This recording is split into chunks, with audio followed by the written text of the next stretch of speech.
पड़ता ही है 50%, मुश्किल से।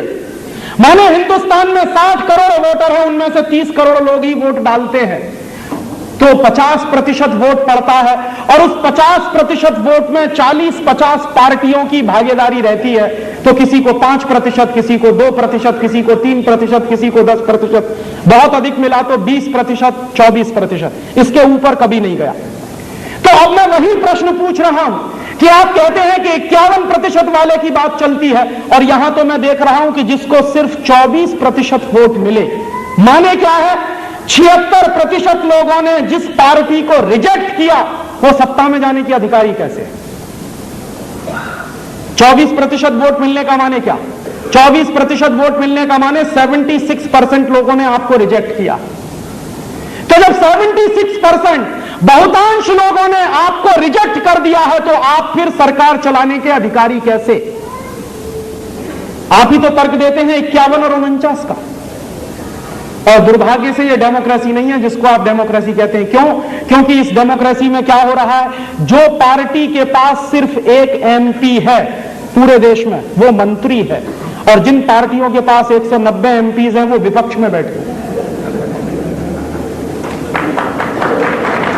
माने सिंगल पार्टी है, उसके पास एक ही एमपी है और वो भी मंत्री है, लेकिन 190 एमपीज वाली पार्टियां विपक्ष में बैठी हुई हैं। ये कौन सी डेमोक्रेसी? और ये डेमोक्रेसी है नहीं। डेमोक्रेसी के नाम पर आपके देश में एक भीड़ तंत्र चल रहा है, जिसमें कोई नियम नहीं है, कोई कायदा नहीं है, कोई कानून नहीं। और नियम कायदे कानून अगर हैं भी तो ऐसे हैं जिनको वो तोड़ मरोड़ कर हमेशा अपने हित में इस्तेमाल करते हैं। तो सच्ची डेमोक्रेसी लाने के लिए आपको लड़ना पड़ेगा। एक तो आपको इस बात के लिए लड़ना पड़ेगा कि अंग्रेजों की बनाई गई ये अंग्रेजियत की व्यवस्था है, ये हिंदुस्तान से खत्म हो, अंग्रेजों के बनाए हुए कानून खत्म हो, अंग्रेजों की बनाई हुई सारी व्यवस्थाएं खत्म हो। और दूसरा आपको लड़ना पड़ेगा कि सच्ची डेमोक्रेसी आपके देश में आए, जिसमें हर व्यक्ति को राइट टू इलेक्ट अगर है तो राइट टू रिजेक्ट भी मिले, राइट टू सेलेक्ट अगर है तो राइट टू रिजेक्ट भी मिले। और ऐसी डेमोक्रेसी के बारे में कल्पना करनी पड़ेगी जो समाज को तोड़े नहीं। आज की डेमोक्रेसी समाज को तोड़ रही है। समाज कैसे टूटता है? आजकल वोट का मौसम है, और वोट के मौसम में क्या होता है, परिवारों के अंदर बहस चलती है। और बहस कैसी चलती है? पिताजी कहते हैं एक पार्टी को वोट दो, माताजी कहती है दूसरी पार्टी को वोट दो। एक भाई है वो कहता है तीसरी पार्टी को वोट दो, चौथा भाई कहता है नहीं नहीं इस पार्टी को वोट दो, और अगर बहन है तो वो कहती है कि नहीं नहीं इनमें से किसी को वोट मत दो।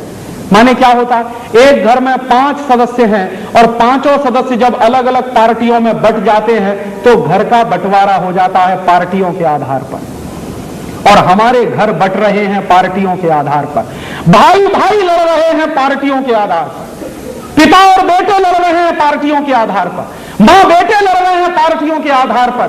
और ऐसे देश में इस सिस्टम के बारे में गंभीरता से सोचना पड़ेगा कि जिस सिस्टम में मां एक पार्टी में, बेटा दूसरी पार्टी में, बहन तीसरी पार्टी में, माने क्या है, परिवार तो खंड खंड टूट गया। और जिस पॉलिटिकल सिस्टम में परिवार टूटता है वो पॉलिटिकल सिस्टम समाज को तोड़ने वाला होता है, जोड़ने वाला नहीं होता। तो आपको सोचना पड़ेगा एक ऐसे पॉलिटिकल सिस्टम के बारे में जो परिवार को तोड़े नहीं बल्कि जोड़े, क्योंकि भारतीय समाज परिवार पर टिका हुआ है। भारतीय समाज की इकाई है परिवार। अगर परिवार टूटेगा तो समाज टूटेगा, और पिछले 50 साल से यह समाज टूट रहा है।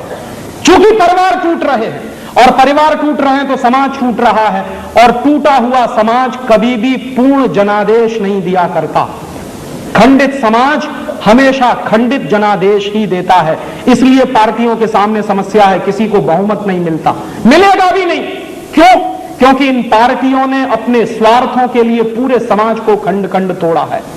और जो लोग समाज को तोड़ने में लगे हुए हैं, समाज उनको भी तोड़ देता है। इसलिए ये पार्टियां भी टूट रही हैं।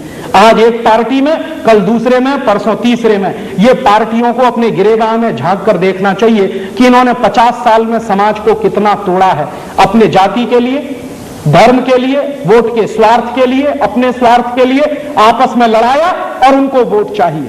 तो जो पार्टियां समाज को तोड़ने में लगी हुई हैं, समाज उनको तोड़ रहा है। इसलिए यह संकट है जो आज आप देख रहे हैं सारे देश में। किसी को बहुमत नहीं है, आएगा भी नहीं किसी को बहुमत, क्योंकि समाज को तोड़ने वाले लोग कभी समाज से पूर्ण बहुमत पा नहीं सकते। तो मैं आपसे एक ऐसी बात कहने आया हूं कि गंभीरता से विचार करिए कि 50 साल से ये जो राजनीतिक तंत्र चल रहा है, जो सड़ गया है, इस